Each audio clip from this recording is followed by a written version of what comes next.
우리 할렐루야 찬양대 또 우리 청년들이 지난 몇 개월 동안 열심히 우리 성탄 찬양을 준비해서 하나님께 올려드렸습니다. 귀한 찬양 우리 마음에 얼마나 감동이 되는지 모르겠습니다. 우리 한 번 더 하나님께 영광의 박수 올려드리겠습니다.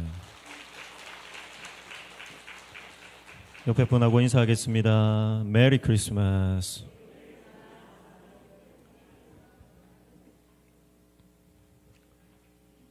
늘 말씀드렸지만 메리 크리스마스라고 하는 인사는 그리스도를 기쁘게 찬양하자, 예배하자라고 하는 뜻입니다. 이건 하늘의 언어입니다. 예수님을 찬양한다고 하는 것은 이건 세상에 영이 있는 사람은 절대 할 수 없는 고백이에요. 아무런 뜻도 모르고 세상 사람들이 이런 말들을 하지만 이것이 하늘의 언어이기 때문에 이런 말들을 듣기 싫어하는 존재가 있습니다. 그것이 악한 영들이죠. 그래서 지금 이 악한 영들은 정치, 경제, 사회, 교육, 문화 모든 영역을 장악하고 하나님의 나라를 이 땅에서 빼앗아 가려고 합니다. 그래서 지금은 메리 크리스마스라고 하는 이 인사가 점점 없어지고 있습니다. 그래서 해피 홀리데이라고 하는 그냥 크리스마스 아기 예수님을 탄생을 찬양하고 기뻐하고 경배하는 이 날을 단순히 노는 날, 하루 쉬는 날 정도로 폄하시키고 그 의미를 잃어버리게 만드는 것이 지금의 시대 정신입니다. 이것은 모든 영역에 깊숙하게 지금 침투하고 있어요. 그래서 정치, 경제, 사회, 교육, 문화 할 것 없이 우리의 삶의 모든 영역에 악한 영들이 이 복음을 빛을 잃어버리게 만드는 것입니다. 그래서 우리가 깨어 있어야 하고 깨어서 우리는 마지막 시대에 우리가 해야 될 것은 믿음을 사수하는 것입니다. 복음을 사수하는 것입니다. 그래서 이것을 위해서 우리가 목숨을 걸 각오를 해야 된다 그랬어요.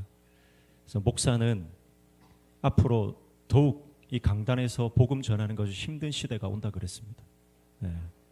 그래서 전방위적으로 압박이 오고 이제는 더 안 되니까 법안으로 만들어서 목사가 강단에서 복음을 선포하지 못하도록 하는 것이 마귀의 전략입니다. 그래서 수많은 유력한 사람들, 사회를 움직이는 리더들을 그들이 장악하고 있어요. 그래서 복음이 빛을 잃고 복음이 선포되지 않으면 구원의 역사가 일어나지 않는 것입니다. 그래서 더 많은 사람들을 지옥으로 끌고 가기 위해서 악한 영들이 마지막 때에 지금 발악을 하고 있다 그렇게 말씀을 드렸어요. 그래서 저는 이 강단에서 복음 전하다가 감옥에 끌려갈 각오를 하고 목회를 해야 되는 것이고 또 저와 여러분들 동일하게 목숨을 걸고 이 믿음을, 이 신앙의 유산을 다음 세대에 전수하는 것이 우리의 사명이다 이렇게 늘 말씀을 드리는데요. 그래서 늘 깨어 있어야 됩니다. 지금 우리가 먹고 사는 것이 편안하다고 우리가 잠들어 있으면 안 됩니다. 깨어서 복음을 위해서 전진해야 됩니다. 악한 영들과 싸워야 됩니다. 그래서 내 목에 칼이 들어와도 예전에 우리 어른들은 그랬잖아요. 목에 칼이 들어와도 나는 공산당이 싫어요 그랬잖아요. 우리가 목에 칼이 들어와도 나는 복음을 위해 살다가 복음을 위해 죽겠다.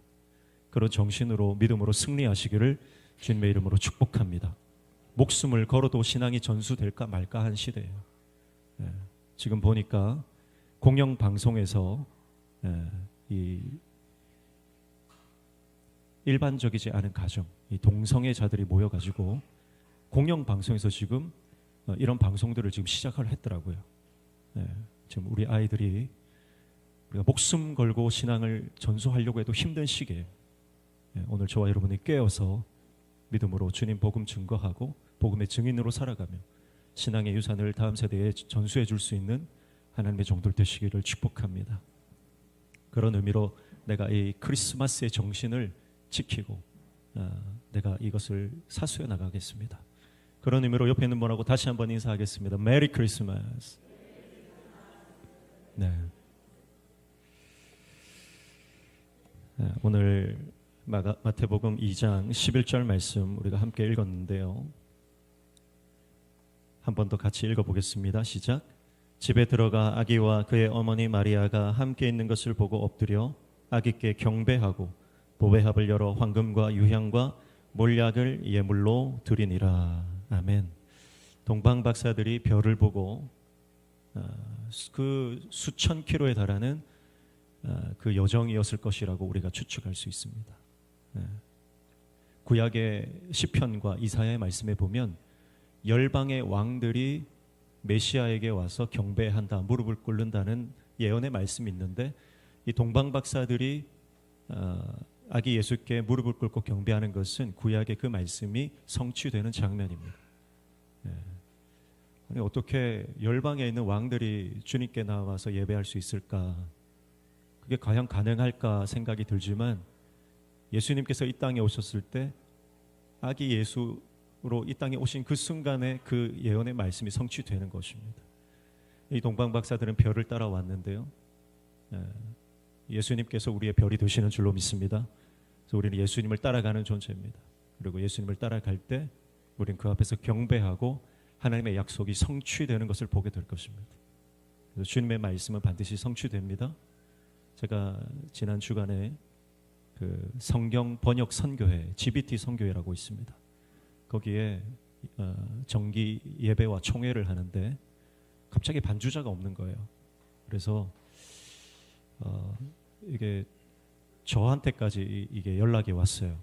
그래서 제가 반주를 안 한 지 너무 오래돼가지고 조금 고민이 됐지만, 그래도 하나님께서 즉각적으로 가라는 그런 마음을 주시더라고요.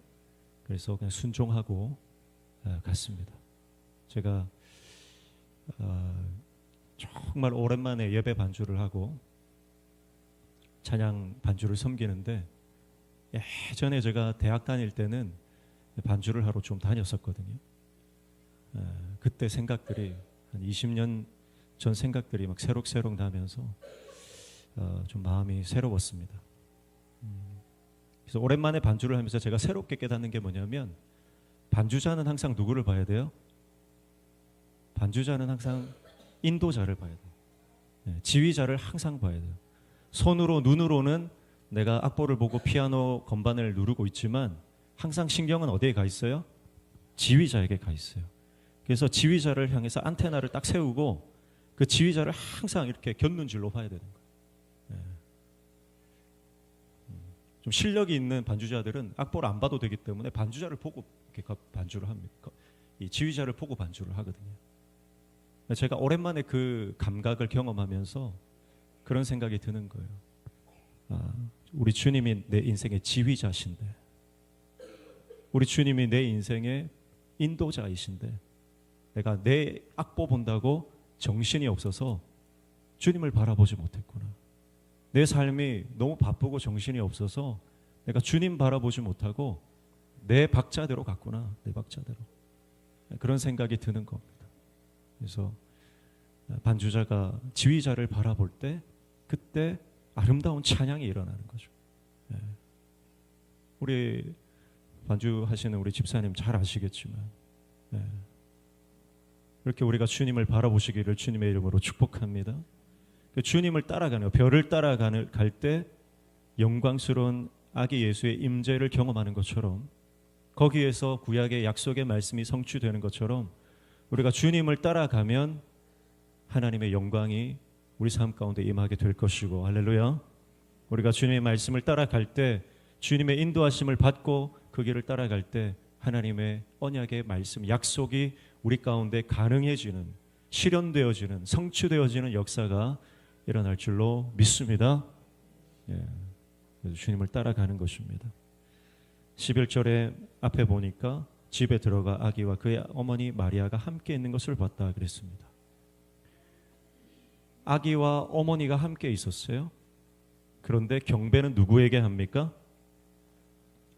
엎드려 누구에게 경배해요? 아기께 경배했다 그랬습니다. 마리아가 아마 아기를 안고 있었겠죠. 그런데 마리아에게 경배하는 것이 아니고 그 집에 요셉도 아마 있었을 것입니다. 그러나 그 부친께 경배하는 것이 아니고 누구에게 경배합니까? 아기에게 경배하는 거예요. 예수님께만 경배합니다. 연약하지만, 작고 연약한 아기이지만 경배의 대상은 옆에 있는 모친도 아니고 부친도 아니고, 오는 길에 또 누구를 만났어요? 오는 길에 헤롯 왕을 만났잖아요. 그러나 그 헤롯 왕도 그들은 경배하지 않았습니다. 그들은 오직 아기 예수께만 경배하는 것입니다. 여러분, 이것은 바로 우리 예수님만이 찬양받으실 분이며 경배받으실 대상임을 보여주는 것입니다. 오직 예수 그리스도만이 유일한 구원이심을 보여주는 장면이라고 믿습니다. 사랑하는 성도 여러분, 우리 인생도 오직 주님만 소망이 되시고 오직 주님만 우리의 구원이 되시는 줄로 믿습니다. 그래서 우리는 그 주님만 따라가는 겁니다. 옆에 아무리 대단한 사람이 서 있어도, 오는 길에 아무리 권력자를 만나도, 여러분, 우리의 인생을 인맥이 구원해 주는 것 아니고, 우리의 인생이 돈 많은 사람이 구원해 주는 것 아니고, 우리의 인생이 세상 권력을 가진 사람이 구원해 주는 것이 아니라 오직 예수 그리스도께서 우리를 구원해 주시는 줄로 믿습니다. 우리를 천국으로 인도하시는 분은 오직 예수님이십니다.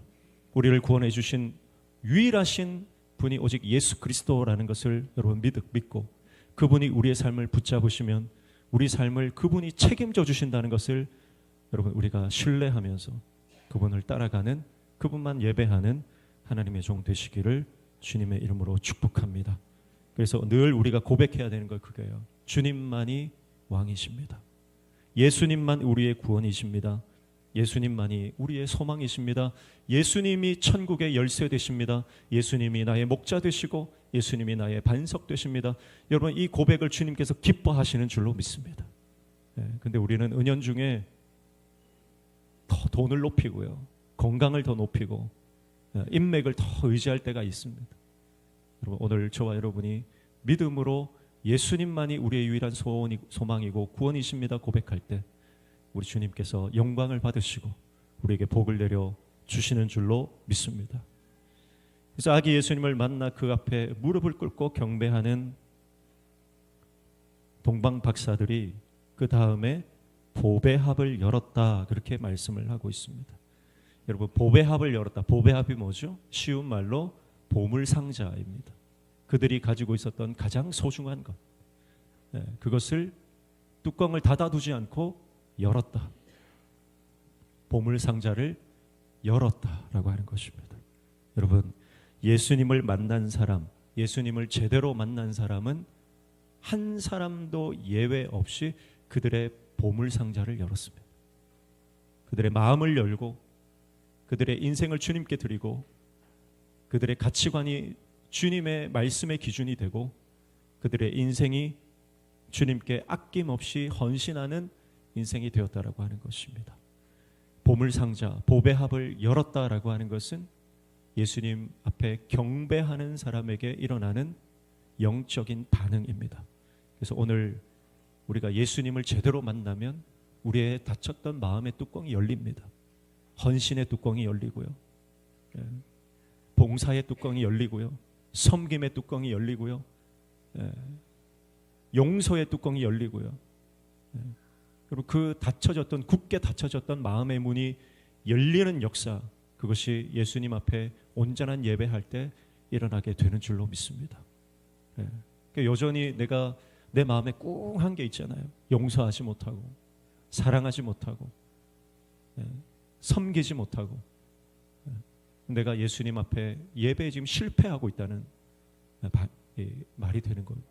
그래서 오늘 저와 여러분이 주님 앞에 제대로 주님을 만나고 그 주님을 예배하면 우리의 마음에 닫혔던 문들이 열리고 하나님 앞에 온전한 헌신으로 나아가게 되는 줄로 믿습니다. 그래서 이 보물상자는 가장 자신의 귀한 것인데 이것을 아끼지 않고, 누가 이 보물상자를 여냐면 예수님이 나의 보물이 되시는 사람, 그 사람은 내 보물상자를 뚜껑 열어버리는 거예요. 더 이상 이게 내 보물이 아니라는 거죠.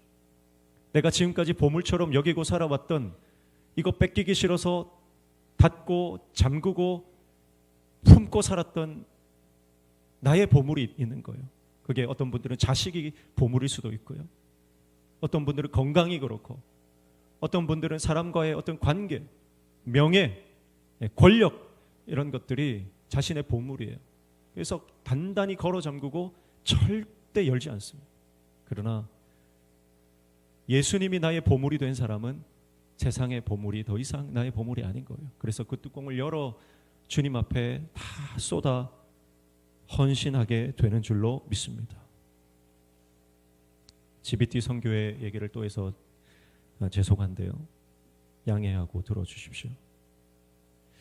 이 GBT 선교회는 전 세계에 성경을 번역하고 그 성경을 전해주며 복음을 전하는 선교회입니다. 제가 지난주에 이 GBT 선교회를 갔더니 많은 이 선교회 회원들이 전 세계에 성경 번역을 감당하고 있는 선교사님들을 돕고 있는 것을 보고 왔습니다. 그런데 깜짝 놀랐던 것이 이 회원 중에 한 집사님 자녀가 있어요. 근데 이 자녀가 남매인데 이들이 이번 학교를 다니면서 장학금을 받은 거예요. 근데 그 장학금 전액을 선교사님들의 선교비로 다 내놨더라고요. 그 액수가 400만 원이래요. 이 아이들이 학교에서 열심히 공부하고 장학금을 받았는데 그 장학금 전액을 선교사님들을 위해 써주십시오 하고 400만 원을 그대로 내놨다는 거예요. 그 아이들이 거기 와 앉아 있더라고요. 제가 그 여자아이를 마치고 만났어요. 만나서 몇 살이니 물었더니 21살이래요. 21살. 근데 제가 그 아이 얼굴을 보니까 얼굴에 정말 빛이 나는 것 같아요. 광채가 나는 것 같아요. 눈이 얼마나 초롱초롱한지 눈에서 빛이 나와요. 그 하나님 때문에 가지고 있는 어떤 자신감, 제가 마치 요셉을 보는 것 같고 다니엘을 보는 것 같았습니다. 그 어린아이가 얼마나 얼굴에서 빛이 나는지 제가 도전을 받았습니다. 그래서 집에 가서 우리 집 애에게 그랬어요. 너 혹시 장학금 받으면 선교 헌금, 그 다음 이야기는 따로 오셔서 들으시면 되겠습니다. 여러분, 우리가 인생을 살면서 아끼고 절약해야 될 때가 있습니다. 아끼고 절약해야 될 때가 많죠. 그러나 여러분, 우리의 인생 하나님 앞에 헌신하는 것은 인색하게 하지 마시기를 축복합니다. 하나님 앞에는 인색하면 안 돼요. 보배 합을 열어야 되는 것입니다. 우리의 보물 상자를 열어야 되는 것입니다. 그것은 주님이 나의 보물 되십니다라고 하는 믿음의 선포이고 세상의 보물로 내가 살아가지 않습니다라고 하는 믿음의 결단인 거예요. 오늘 저와 여러분의 인생 가운데 하나님의 나라와 복음을 위해서 영혼 구원을 위해서 아끼지 않고 주님 앞에 내 건강과 내 열정과 내 재정과 나의 삶을 헌신하는 하나님의 종 되시기를 축복합니다. 여러분, 그러나 기억하십시오. 우리가 주를 위해 헌신하면 하나님은 우리 삶을 책임지신다는 사실입니다. 우리가 주님을 위해서 아낌없이 드리면 하나님은 우리의 삶에 더 아낌없이 복을 주시는 것입니다. 신명기 28장 12절 말씀에 보면 여호와께서 너를 위하여 하늘에 아름다운 보고를 여시사 내 땅에 때를 따라 비를 내리시고 내 손으로 하는 모든 일에 복을 주시리니 내가 많은 민족에게 구워줄지라도 너는 꾸지 아니할 것이요 그랬습니다. 여러분, 우리는 작은 보물 상자를 하나님 앞에 열어드리지만 오늘 신명기 28장 12절 말씀에는 그때 하나님은 뭘 여신다고요? 하늘에 아름다운 보고를 여사, 할렐루야, 하늘의 창고를 열어주신다는 거예요. 우리는 작은 상자 열어드리지만 하나님은 그거 받으실 때 그냥 받으시지 않고 하늘의 창고를 여셔서 물 붓듯이 우리에게 부어주시는 분인 줄로 믿습니다. 여러분, 그래서 내가 벌어서 내가 사는 인생이 되지 말고 우리가 하나님 앞에 헌신할 때 하나님께서 우리 가운데 폭포수처럼 은혜를 부어주시는 그 은혜를 누리는 인생 되시기를 주님의 이름으로 축복합니다. 그렇게 사셨던 수많은 믿음의 선배들이 많은데 그 중에 한 분이 1969년에 작고하신 대구 서현교회 정규만 장로님이십니다. 이 장로님은 욕심이 많은 분이었습니다. 어떤 욕심이 많았냐면 바로 믿음의 욕심이 많았던 사람입니다. 그래서 주님을 위해서 정말 헌신했던 사람이에요. 그리고 두 번째는 이웃 사랑에 욕심이 많았던 사람입니다. 그래서 이웃을 섬기는 데는 둘째가 되기 싫었던 거예요. 이분의 유명한 일화 가운데 대구 서영교회 정규만 장로님이 활신 한의원, 그때 당시에 1900 해방 이후에 활신 한의원에 전국에서 수많은 사람들이 몰려들었습니다. 당시에 당대 최고의 명의라고 이 소문이 난 거예요. 그래서 죽어가는 사람들이 이 한의원에 찾아와서 얼마나 많이 생명을 얻었는지 모릅니다. 이 정규만 장로님은 당시에 동양 최대 석적 건물 예배당인 대구 서현교회를 건축하셨어요. 그분의 유명한 일화 가운데 이런 일화가 있습니다. 돈을 세지 않고 주었다. 돈을 세지 않고 주었다. 수많은 가난한 사람들과 또 신학생들과 목회자들을 이 장로님이 얼마나 많이 도와줬는지 몰라요. 그런데 도와주실 때 돈을 세지 않고요, 그냥 자루에 담아다가 주신 거예요.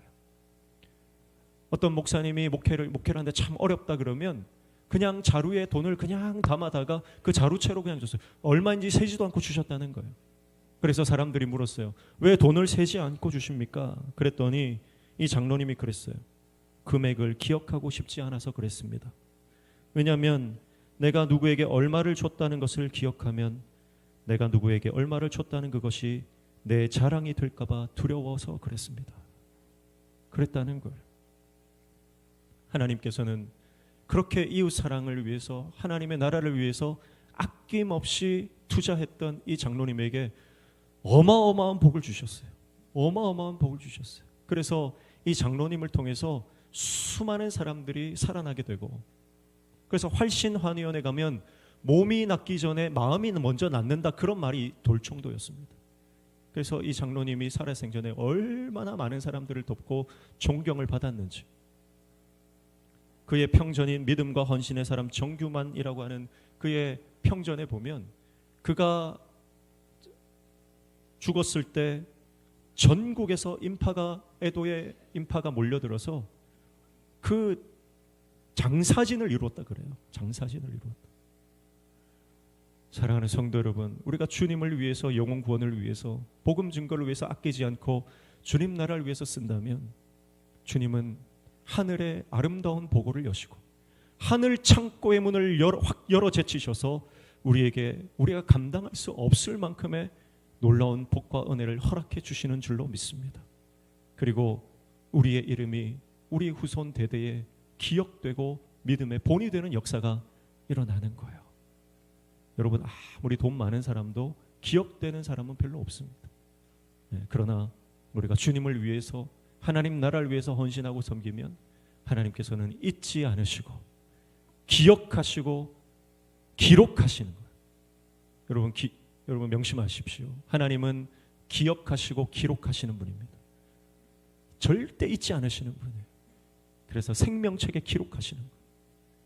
오늘 저와 여러분이 그렇게 하나님께 기억되고 기록되는 인생 되시기를 주님의 이름으로 축복합니다.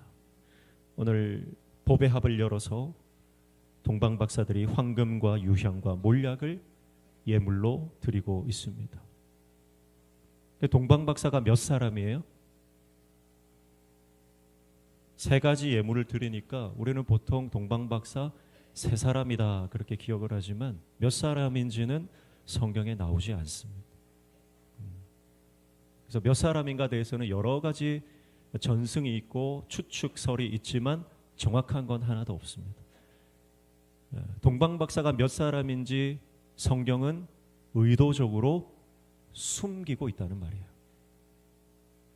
동방 박사가 예수님께 황금과 유향과 몰약을 드렸는데 다른 성경에 보면 금이 몇 세겔이고 은이 몇 세겔이고 이렇게 정확하게 기록한 성경이 있는 반면에 오늘 성경에는 황금이, 유향이, 몰약이 얼마만큼의 규모인지 전혀 기록하지 않습니다. 그것은 뭐예요? 단순히 누락된 게 아니라 의도적으로 빼는 겁니다. 이 본문에서 우리에게 말씀하고 있는 하나님의 교훈은 하나님은 마음의 중심을 받으신다는 것인 줄로 저는 믿습니다. 크기와 무게가 중요하지 않다. 숫자가 중요하지 않다. 그 믿음, 그 마음 중심을 하나님은 받으신다. 그렇게 이 말씀을 저는 받습니다. 사랑하는 성도 여러분, 사람들은 숫자를 생각합니다. 숫자가 중요합니다. 그러나 하나님께는 숫자가 중요한 것이 아닙니다. 우리는 늘 비교합니다. 저 사람은 많이 받았는데 나는 왜 이렇게 적게 받았습니까? 저 사람은 저렇게 잘 나가는데 왜 나는 이렇게 잘 못 나갑니까? 저 사람은 일찍 결혼도 하고 일찍 취업도 하고 일찍 승진도 하는데 왜 나는 이렇게 늦습니까? 그런 생각들을 많이 하고 비교하기 쉽습니다. 그러나 하나님은 숫자에 민감하신 분이 아니에요. 하나님은 숫자에 흔들리시는 분이 아닙니다. 하나님은 우리가 어떤 삶을 살아가든 어떤 형편에 놓여져 있든 우리에게 가장 소중한 것을 하나님께 드리는 그 마음의 중심, 그 믿음의 그 진의를 보시는 분인 줄로 믿습니다. 그래서 오늘 내가 가진 것이 아무리 적다 할지라도 우리가 믿음으로 드리면 하나님은 그것을 기쁘게 받으시고 하늘의 아름다운 보고를 열어주시는 분인 줄로 믿습니다. 장미꽃이 있었어요. 이 장미꽃이 어느 날 너무 불평이 나오는 거예요. 왜 이렇게 내 몸에는 가시가 많은가? 내 몸에는 왜 이렇게 가시가 많은가? 어느 날부터 그게 너무 불편하고 너무 하나님 앞에 원망이 되는 거예요. 그래서 하나님께 이렇게 말했습니다. 하나님, 도대체 왜 나에게 이런 가시를 주셔서 내 삶을 힘들게 하십니까? 왜 내 몸에는 이렇게 많은 가시들이 있습니까? 이 가시 좀 제거해 주세요. 하나님께 그렇게 원망하고 불평했습니다.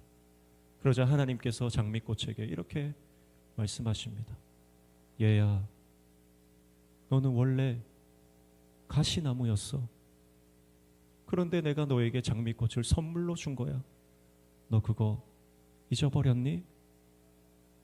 그렇게 말씀하셨다는 거예요.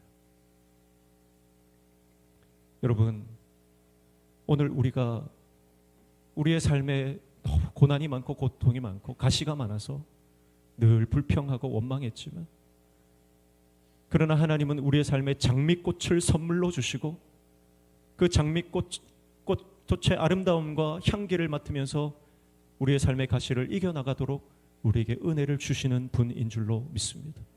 우리는 원래 가시나무 같은 존재, 본질적으로 죄인입니다. 그러나 하나님께서 우리의 삶에 예수 그리스도, 우리의 영원한 별 되시고 우리의 영원한 장미꽃 되신 예수 그리스도를 보내주심으로 우리의 삶을 향기롭게 하시고 아름답게 만들어 주신 줄로 믿습니다. 그래서 내 삶에 가시를 보면 불평이 나오는 것이고 내 삶의 장미꽃을 바라보면 감사와 기쁨이 나오는 거예요. 사랑하는 성도 여러분, 오늘 우리의 삶에 여러 가지 아프고 힘든 상황들이 있겠지만, 그러나 예수 그리스도를 바라볼 때 우리는 감사하는 인생이 되는 줄로 믿습니다. 그리고 예수 그리스도를 통해 감사하는 인생이 될 때 우리는 주님 주신 사명을 감당해내는 인생으로 쓰임받게 되는 것입니다. 그래서 섬기고 나누고 베풀고 주님 복음 위해서 우리의 삶을 아낌없이 헌신하는 인생이 되어서 예수 그리스도께 인정받고 하나님을 영화롭게 하는 그런 인생 되시기를 주님의 이름으로 축복합니다. 황금과 유향과 몰약을 예수님께 드렸는데, 황금은 예수님의 왕권을 상징하는 것이고 유향은 예수님의 신성을 상징하는 것입니다. 그런데 몰약이라고 하는 것은 예수님의 죽음, 예수님의 순환, 예수님의 십자가를 상징하는 것이죠. 여러분, 예수님이 우리의 왕 되시고 우리의 하나님 되시지만 여기에 예수님의 십자가가 있다는 것을 여러분 기억하십시오. 우리의 삶도 마찬가지입니다. 하나님은 우리를 하나님의 왕 같은 제사장으로, 하나님의 거룩한 백성으로 우리를 삼아주시고 이 땅 가운데 영화로운 인생을 살아가도록 하셨지만, 여러분, 그러나 십자가를 지지 않고서는 주님의 길을 따라갈 수 없는 것입니다. 예수님도 태어나시자마자 그 십자가의 상징을 받으시며 그 십자가의 길을 확증해 주시는 것입니다. 오늘 우리의 인생에도 주님, 내가 십자가의 길을 걸을 때 하나님의 영광이 임한다는 것을 잊지 않고 주님께서 주신 사명 감당하는 하나님의 종 되게 해 주십시오. 그 고백으로 오늘 저 여러분이 이 성탄의 기쁜 날을 주님과 동행하시기를 주님의 이름으로 축복합니다. 기도하겠습니다. 하나님 아버지, 보배 합을 열어 주님께 귀한 것을 드렸던 동방 박사들처럼 오늘 우리의 삶에 가장 귀한 것을 덮어두지 말고 뚜껑을 열어 주님 앞에 드리는 헌신된 하나님의 종으로 오늘 우리를 회복시켜 주시옵소서. 예수님의 이름으로 기도하옵나이다.